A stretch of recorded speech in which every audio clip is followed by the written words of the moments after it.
Muqaddas kitob so'zlamoqda dasturi. Aleksey Alekseyevich, Vladimir Rossiyadan juda qiziqarli savol bermoqda. Men bu oyat yuzasidan ko'plab bahs-munozaralarni eshitganman.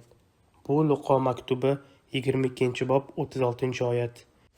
Shunda u ularga dedi: Endi esa kimning hamyoni yoki turvasi bo'lsa, uni olsin. Kimda qilich yo'q bo'lsa, cho'ponini sotib, qilich xarid qilsin. Bu yerda Iso qaysi qilich haqida gapirmoqda? Bu so'zlarning aniq ma'nosini tushunish oson emas. Chunki faqat ushbu oyatga asoslanib uning to'g'ri tafsirini topish ma'qul. Biz bu haqda boshqa joylarda yozilganlarga tayanib xulosa chiqarishimiz mumkin. Shu oyatdan keyin 37-oyatda shunday yozilgan: Chunki sizga aytaman, men haqimda shunday yozilgan. U jinoyatchilar qatoriga qo'shildi va men haqimda yozilgan barcha narsalar bajo bo'lishim kerak. Bu 37-oyat. 38-oyatda shogirdlar shunday deyishadi: Ey Hazrat, mana bu yerda ikkita qilich bor ekan. Iso esa javoban shunday dedi: Bo'ldi, bas qilinglar. Biz bilamizki, shu qilichlarni biri Butrus tomonidan qo'llangan. U Isoni himoya qilishga uringan va Getsemane bog'ida uni ushlab ketish uchun kelgan askarlarga qarshi qilich ko'targan.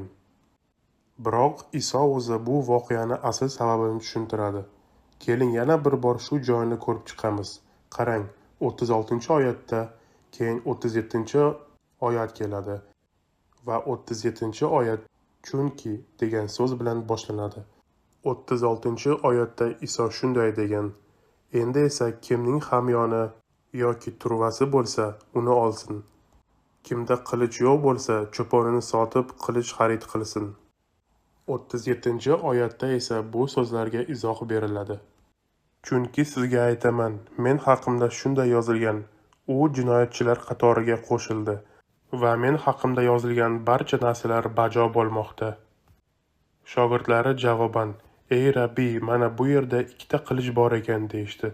Iso esa javoban: Bas qilinglar, yetarli dedi. Bu yerdagi voqealar o'sha vaqtda sodir bo'lgan hodisalar bilan bog'liq va Isoni o'zi buni tushuntirib beryapti. Jinoyatchilar qatoriga qo'shildi degan yozuv amalga oshish kerak edi. Iso ushlangan paytda Butrus vaziyatni tushunmasdan qurol bilan uni himoya qilishga harakat qildi. Shu bilan u jinoyatchilar qatoriga qo'shildi degan yozuv amalga oshdi. Agar eslaydigan bo'lsangiz, voqeaning oxirida Iso bosh ruhoniyning qo'li Malxusning kesilgan qulog'ini shifolab qo'yadi.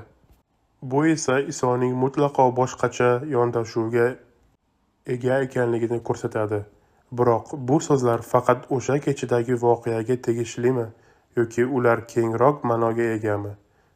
Iso shogirdlariga shunday degan: Sizlar tinchlik va xotirjamlikda yashagan davringiz tugadi. Endilikda sizlar quvg'inga uchraysizlar. Sizlarni ta'qib qilishadi. Turli tomondan hujum qilishadi. Biz bor haqiqatga qaraganimizda, ya'ni Isoni o'lib va tirilganidan keyin bo'lgan voqeaga shu yerda savol tug'iladi. Iso qandaydir o'zini himoya qilish shaklini barakeladimi? Biz Iso bizni turli joylarga borishimizni qo'llab-quvvatlaydi deb xulosaga kelishimiz mumkinmi?